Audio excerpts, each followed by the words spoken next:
Bonjour à tous, mon nom est Isabelle Marquis, stratège senior en alimentation. Il me fait plaisir de vous accueillir pour cette quatrième entrevue Parlons d'innovation pour le Réseau canadien d'innovation en alimentation. Aujourd'hui, on va parler avec Nicolas Transo, directeur général du réseau SIAL, donc les Salons internationaux de l'alimentation. On vient tout juste, Nicolas et moi, de participer à l'édition 2023 du fameux concours SIAL Innovation. Donc, j'ai le plaisir de m'entretenir avec Nicolas pour faire avec vous un peu un survol de ce qu'on a vu, ce qu'on a appris et ce qu'on peut s'attendre de retrouver à notre salon 2023. Nicolas, bonjour. Bonjour Isabelle.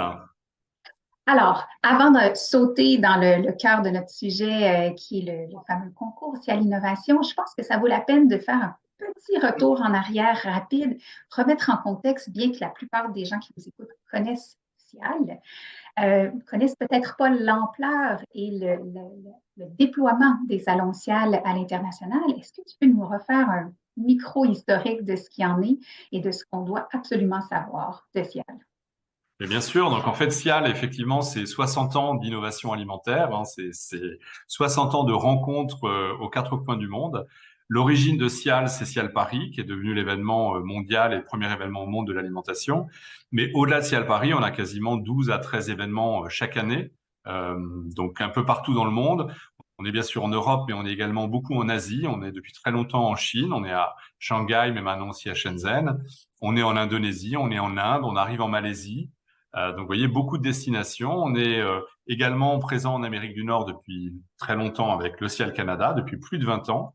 Depuis 2 ans maintenant, Cial America à Las Vegas. Donc, vous voyez ce Ouais. déploiement de la marque Cial à travers un même format finalement de salon généraliste agroalimentaire. C'est beaucoup, beaucoup développé. Merveilleux. Et cette année, vous avez choisi, bon, chaque année, il y a une thématique qui englobe, j'ai envie de dire, l'approche du salon, mais cette année, vous avez choisi une thématique qui est, je trouve, très parlante. Donc, own the change, s'approprier le changement. Pourquoi avoir choisi cette thématique? Alors, dans l'ADN de la marque Cial depuis toujours, on a Inspire Food Business, c'est-à-dire qu'on est beaucoup concentré et centré sur l'innovation, l'inspiration. Donc en fait, finalement, on a quatre piliers dans cette marque Cial et dans ces événementiels, quatre piliers qu'on va chercher à décliner un peu partout. Le premier, c'est d'abord bien sûr la rencontre, puisque c'est vraiment le but même d'un salon, c'est-à-dire de mettre en présence des acheteurs et des vendeurs. À ce titre, on se rend compte que pendant le Covid, ces événements ont beaucoup manqué à nos communautés agroalimentaires. Donc, on est extrêmement content de retrouver tout le monde Ah oui. autour de cette rencontre face-to-face où on peut vraiment goûter des produits, partager, sentir les gens, etc. Donc ça, c'est la première dimension. La seconde dimension, c'est l'inspiration de manière générale, puisqu'on est aussi là pour guider les entreprises, pour qu'elles comprennent bien dans quel environnement elles évoluent et qu'est-ce qu'attendent les consommateurs. Donc c'est plutôt le côté, on les aide à mieux comprendre les attentes consommateurs. Mais il y a un troisième volet qui est plus lié au sens et finalement à la mission. Et là, on est là pour rappeler aussi que l'alimentation, c'est une mission essentielle qui est évidemment simplement nourrir la planète. Hein, et c'est pas un petit sujet. Et on sait que ce sujet-là mérite d'être vraiment porté, partagé, puisqu'on a des enjeux qui sont extrêmement importants autour des 8, 9, 10 milliards d'habitants demain. C'est comment est-ce qu'on nourrit tout le monde. Il faut qu'on arrive à nourrir à la fois bien sûr en quantité pour répondre à cette demande et à cette démographie galopante, mais aussi en qualité parce que tout le monde est très soucieux à la fois du plaisir mais aussi de la santé, donc être Mhm. capable de bien manger. Mais au-delà de ça, on a bien conscience qu'il y a aussi une vraie notion de responsabilité sociale et environnementale, que pour pouvoir produire à hauteur de ce que vont demander ces 8, 9, 10 milliards d'habitants, il va falloir qu'on adapte aussi nos modes de consommation de production de manière responsable.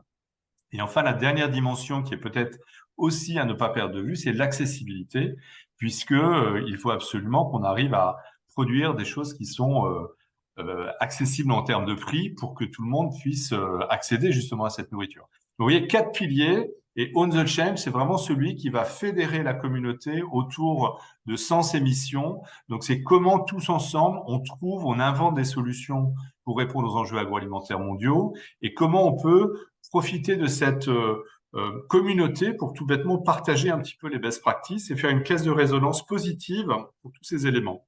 Et ensemble, on est aussi en train de donner du sens à notre quotidien, puisqu'on comprend que voilà, tout ça a un vrai sens et que ça apporte aussi, à titre individuel, du sens dans notre quotidien quelque part. Donc, On the Change, on est acteur du changement, on ne le subit pas, on est vraiment moteur pour contribuer à trouver des solutions. Très intéressant. Et d'ailleurs, je regardais le programme de conférence et de panel qui a été récemment annoncé et ajouté sur le site de Ciel Canada et beaucoup des présentations qui sont au programme, je trouve, s'en vont dans cette direction-là et portent ce message-là de Tout à s'approprier fait. le changement et d'être proactif. Et c'est d'autant plus important qu'on est dans un univers finalement qui est dominé par des PME, par des petites entreprises qui n'ont pas des départements marketing surdimensionnés et qui peuvent vraiment bénéficier de cet échange finalement. Le salon, c'est un lieu de business, mais c'est aussi un lieu d'inspiration et d'échange pour justement faire avancer ces causes. Donc en cela, le Own the Change, c'est un peu un cri de guerre qui motive tout le monde autour de la nécessité de faire avancer cette transition alimentaire. Excellent. Et d'ailleurs, parlant d'inspiration, parlons du fameux concours Ciel Innovation qui est un peu, à mes yeux, en tout cas, un élément fort des salons Ciel à travers le monde et qui a notamment comme mission, non pas juste de montrer de la nouveauté, mais d'inspirer les visiteurs sur des nouveaux créneaux, des approches d'innovation qui sont intéressantes. Donc, on a eu le plaisir tous les deux de faire partie du jury il y a quelques semaines pour l'édition 2023. Peut-être nous remettre en contexte de façon brève le concours Ciel Innovation, son fonctionnement et sa mission. Alors en fait, l'innovation, c'est un peu le sujet d'attraction pour tout le monde, parce que tout le monde est un peu fasciné, aussi bien à titre professionnel qu'individuel, pour se dire, mais finalement, qu'est-ce qu'on va manger, qu'est-ce qu'il y aura dans mon assiette demain? Donc c'est pour ça que c'est un sujet qui fédère énormément. Et à travers les innovations produits existantes, on projette un petit peu l'industrie dans justement ces changements qui sont en train d'être opérés. Et en fonction des tendances qui se dégagent, on peut commencer à lire ce qui se passe aujourd'hui et à prédire ce qui se passera demain. Donc le concours innovation, en fait, on invite l'ensemble, on crée en fait à travers tous nos événements un baromètre mondial de l'innovation. On inventorie finalement toutes les innovations produites et à l'occasion de chaque salon, on demande à nos exposants de venir présenter leurs innovations. D'accord? Donc leurs innovations, c'est quoi une innovation? C'est un produit qui apporte quelque chose de nouveau au marché. Hein, on est vraiment sur un bénéfice consommateur. Alors ça peut être de la praticité, ça peut être du goût, ça peut être des choses très simples comme une nouvelle recette ou très compliquées comme un vrai nouveau concept. Hein. Donc tout ça, ça rentre dans la catégorie innovation. Qu'est-ce qui est vraiment nouveau? Qu'est-ce qu'on apporte? On n'est pas tant dans le j'aime pas, mais dans plutôt en quoi ça apporte quelque chose de différent. Donc, on invite tous nos exposants à soumettre et à proposer leurs produits à travers ce concours. Et après, on rentre effectivement dans un jury qui va nous aider à sélectionner, shortlister pour vraiment arriver au bout du bout à extraire finalement les innovations qui nous semblent les plus intéressantes pour présenter au marché à l'occasion du salon. Et on a eu un très bel échantillonnage encore cette année qui a donné lieu à de très beaux échanges et quelques débats même, toujours très constructifs, mais quand même, juste montrer qu'il n'est pas facile d'aller faire une sélection finale auprès de tout ce qui nous est présenté. Si tu veux bien, je nous mettrai à l'écran, puisque l'annonce a été faite, les 10 finalistes de cette année.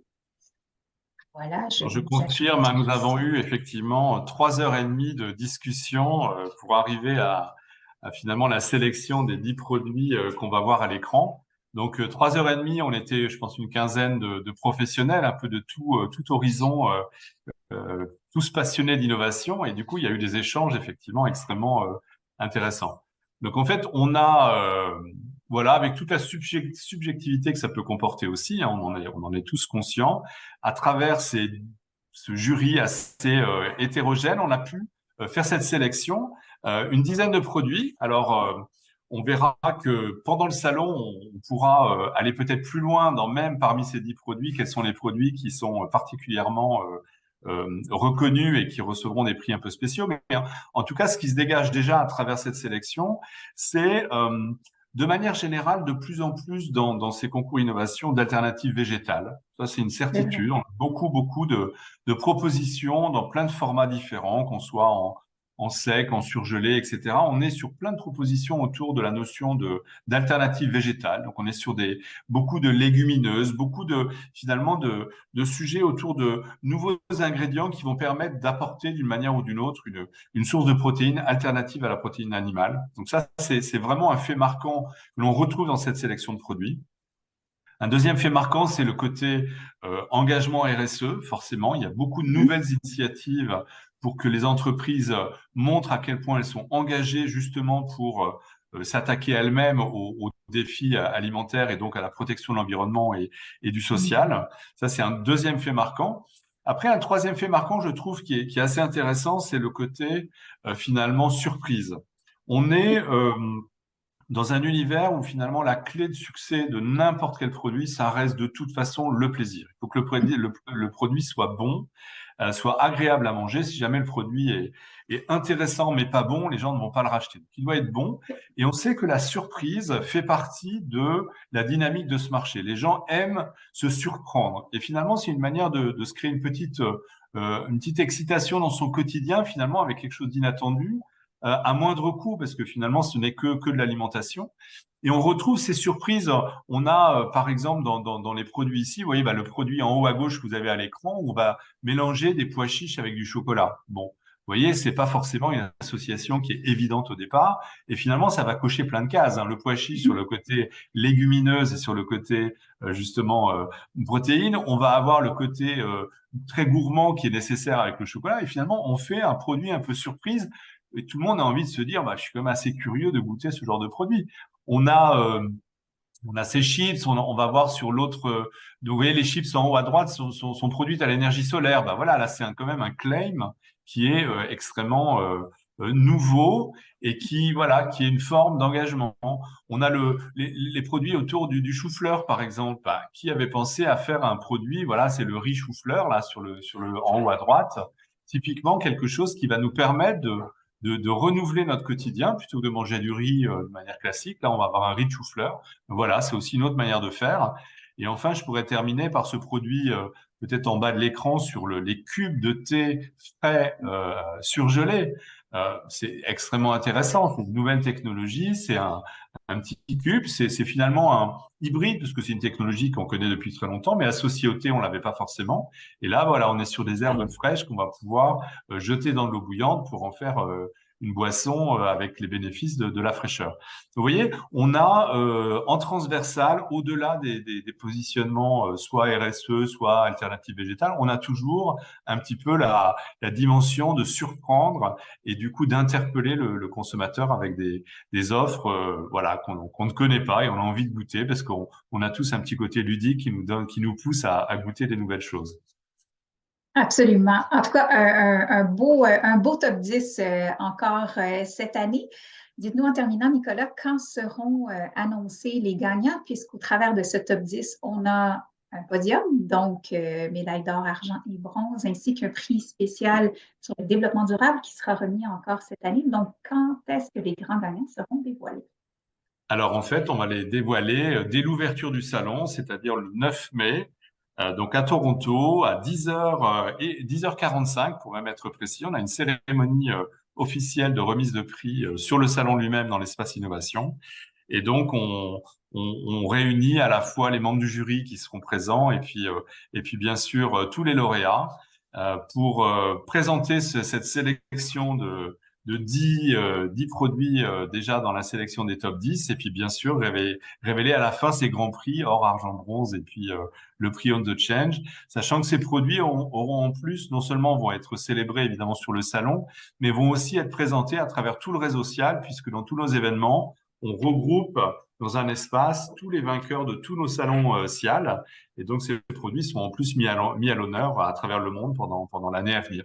Donc, c'est une belle vitrine et un beau coup de projecteur pour saluer justement le côté innovant des entreprises qui sont chez nous et qui présentent ces produits. Merveilleux. En tout cas, pour ceux qui seront présents comme exposants qui n'ont pas présenté leurs produits cette année, j'espère qu'ils seront motivés à le faire l'année prochaine parce qu'effectivement, c'est une très belle vitrine, une très belle visibilité. Et pour tous les visiteurs du ciel, ben, au plaisir de vous rencontrer au salon notamment à l'Espatial Innovation, à la fois pour le dévoilement des gagnants, mais aussi pour découvrir l'ensemble des 10 finalistes et les gagnants des autres salons, parce que j'imagine qu'il y aura cette visibilité-là Bien sûr, bien sûr. aussi. En tout cas, Donc, Nicolas Transo. Oui, ouais. Rendez-vous avec plaisir dans maintenant quelques semaines, oui, tout juste, donc 9 au 11 mai. 9 ou 11 mai exactement, dans trois petites semaines ou à peine. Ouais. Donc, je serai là pendant voilà, toute la durée du salon et on aura le plaisir de se retrouver. Donc, à très vite. À très bientôt. Merci infiniment, Nicolas. Merci Isabelle. Au revoir.